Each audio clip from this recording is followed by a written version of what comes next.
ಸುಳ್ಳಿನ ಚಕ್ರವರ್ತಿಯವರು.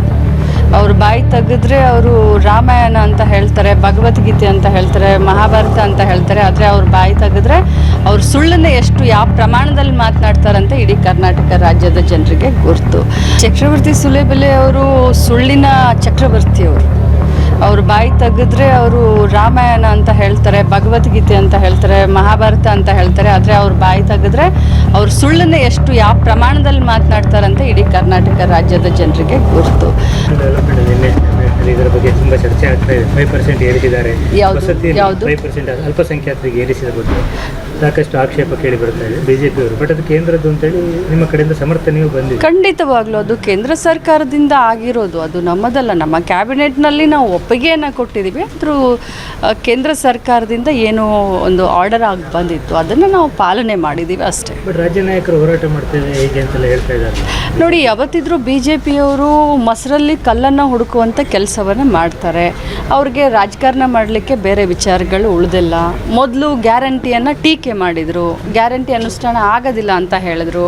ಕಾಂಗ್ರೆಸ್ ಸರ್ಕಾರ 136 ಸೀಟ್ಗಳನ್ನು ಗೆದ್ಕೊಂಡು ಬಂದರೂ ಕೂಡ ಈ ಸರ್ಕಾರ 6 ತಿಂಗಳ ಉಳಿಯೋದಿಲ್ಲ ಅಂತ ಹೇಳಿದರು. ಜನರ ಭಾವನೆಗಳ ಜೊತೆ ಆಟ ಆಡುವಂಥ ಬಿ ಜೆ ಪಿಯವ್ರಿಗೆ ಬೇರೆ ಮಾತನಾಡಲಿಕ್ಕೆ ಏನೂ ಉಳಿದಿಲ್ಲ.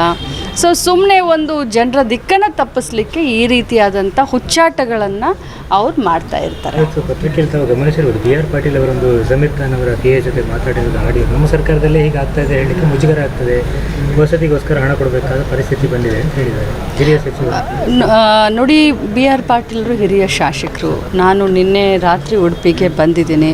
ನಾನು ಅದು ಏನು ಬಂದಿದೆ ಅಂತ ನಾನೇನು ಗಮನಿಸಿಲ್ಲ. ಈಗ ತಾವು ನನ್ನ ಗಮನಕ್ಕೆ ತೆಗೆದುಕೊಂಡು ಬಂದಿದ್ದೀರಾ. ನಾನು ಅವ್ರ ಹತ್ರ ಮಾತಾಡಿ ನಿಮ್ಮ ಎದುರುಗಡೆ ಉತ್ತರವನ್ನು ಕೊಡ್ತೀನಿ. ಚಕ್ರವರ್ತಿ ಸುಲಿಬೆಲೆ ಇವತ್ತು ಕುಂದಾಪುರದಲ್ಲಿ ಇರ್ತಾರೆ, ಇವತ್ತಿನ 3 ದಿನ. NSA ಅವರು ಅದಕ್ಕೆ ಅವಕಾಶ ಕೊಡಬಾರದು ಅಂತೇಳಿ ಮನವಿ ಕೊಟ್ಟಿದ್ದರು ಪೊಲೀಸ್ ಇಲಾಖೆ ನೋಟಿಸ್ ಕೊಟ್ಟಿದೆ, ಕೆಲವು ನಿರ್ಬಂಧಗಳನ್ನು ಹೇರಿದೆ. ಬಟ್ ಅದಕ್ಕೆ ಅವರದ್ದು ಆಕ್ಷೇಪ ಇದೆ, ವಾಕ್ ಸ್ವಾತಂತ್ರ್ಯ ಇಲ್ವಾ ನಮಗೆ, ರಾಜಕೀಯ ಮಾತಾಡೋದು ಯಾವಾಗದಿಂದ ಕರ್ನಾಟಕದಲ್ಲಿ ರದ್ದಾಯಿತು ಅಂತೇಳಿ. ಚಕ್ರವರ್ತಿ ಸುಲೇಬೆಲೆ ಅವರು ಸುಳ್ಳಿನ ಚಕ್ರವರ್ತಿಯವರು. ಅವ್ರ ಬಾಯಿ ತೆಗೆದ್ರೆ ಅವರು ರಾಮಾಯಣ ಅಂತ ಹೇಳ್ತಾರೆ, ಭಗವದ್ಗೀತೆ ಅಂತ ಹೇಳ್ತಾರೆ, ಮಹಾಭಾರತ ಅಂತ ಹೇಳ್ತಾರೆ. ಆದರೆ ಅವ್ರ ಬಾಯಿ ತೆಗೆದ್ರೆ ಅವ್ರು ಸುಳ್ಳನ್ನು ಎಷ್ಟು ಯಾವ ಪ್ರಮಾಣದಲ್ಲಿ ಮಾತನಾಡ್ತಾರಂತ ಇಡೀ ಕರ್ನಾಟಕ ರಾಜ್ಯದ ಜನರಿಗೆ ಗುರ್ತು. ಅವರು ಹೇಳ್ತಾರಲ್ಲ, ಕಪ್ಪಗಿರೋದನ್ನ ಬೆಳೆದು ಮಾಡೋದ್ರಲ್ಲಿ, ಬೆಳಗ್ಗೆ ಇರೋದನ್ನ ಕಪ್ಪಗೆ ಮಾಡೋದ್ರಲ್ಲಿ ಭಾಳಷ್ಟು ನಿಸ್ಸೀಮರು. ವಾಕ್ ಸ್ವಾತಂತ್ರ್ಯನೂ ಇದೆ, ಎಲ್ಲ ಸ್ವಾತಂತ್ರ್ಯ, ಎಲ್ಲ ಥರನಾದಂಥ ಸ್ವಾತಂತ್ರ್ಯ ಕಾಂಗ್ರೆಸ್ ಪಕ್ಷ ಕರ್ನಾಟಕ ರಾಜ್ಯದಲ್ಲಿ ಅಲ್ಲ, ಇಡೀ ದೇಶದ ಇತಿಹಾಸದಲ್ಲಿ ಸಂವಿಧಾನಕ ಬದ್ಧತೆಯನ್ನು, ಸಂವಿಧಾನವನ್ನು ಎತ್ತಿ ಹಿಡಿಯುವಂಥ ಕೆಲಸ ಯಾರಾದರೂ ಮಾಡಿದ್ರೆ ಅದು ಕಾಂಗ್ರೆಸ್ ಪಕ್ಷದವರು. ನಾವು ಚಕ್ರವರ್ತಿ ಸುಲಿಬೆಲೆ ಅವರಿಂದ ಏನು ಪಾಠ ಕೇಳಬೇಕಾಗಿಲ್ಲ. ಹೌದು, ಅವರು 3 ದಿನದ ಪ್ರವಾಸ ನಮ್ಮ ಜಿಲ್ಲೆ ಉಡುಪಿ ಜಿಲ್ಲೆಯಲ್ಲಿ ಇದೆ ಅಂತ ನನಗೆ ನಿನ್ನೆ ನಮ್ಮ SP ಅವ್ರ ಗಮನಕ್ಕೆ ತಂದಿದ್ದಾರೆ. ಅವರು ಖಂಡಿತವಾಗ್ಲೂ ಅವರು ತಮ್ಮ ಪ್ರವಾಸವನ್ನು ಮಾಡಲಿ. ಆದರೆ ಕೋಮು ಸೌಹಾರ್ದತೆ, ದ್ವೇಷದ ಭಾಷಣ, ಸುಳ್ಳು ಬಿತ್ತೋದನ್ನು, ವಿಷ ಬೀಜವನ್ನು ಬಿತ್ತೋದನ್ನು ಅವ್ರು ಮಾಡಬಾರ್ದು. ಯಾಕಂತಂದರೆ ಉಡುಪಿ ಜಿಲ್ಲೆಯ ಜನ ಶಾಂತಿ ಪ್ರಿಯರು ಅಂತ ಹೇಳಿದ್ದಾರೆ. ವಾಡಿಕೆಗಿನ್ನ ಜಾಸ್ತಿ ವರ್ಷ ಮಳೆ ಆಗುವಂಥ ಎಲ್ಲ ಲಕ್ಷಣಗಳಿದ್ದಾವೆ. ಮಳೆಯ ಒಂದು ಅವಾಂತರವನ್ನು ಕಂಟ್ರೋಲ್ ಮಾಡಲಿಕ್ಕೆ ಮುಂಜಾಗ್ರತೆ ಕ್ರಮವಾಗಿ ಈಗಲೇ ನಾನು ಹೋದ ತಿಂಗಳು ಬಂದು ಮೀಟಿಂಗನ್ನು ಮಾಡಿ ಮುಂಜಾಗ್ರತೆ ಕ್ರಮವನ್ನು ನಾವು ತೆಗೆದುಕೊಂಡಿದ್ದೀವಿ.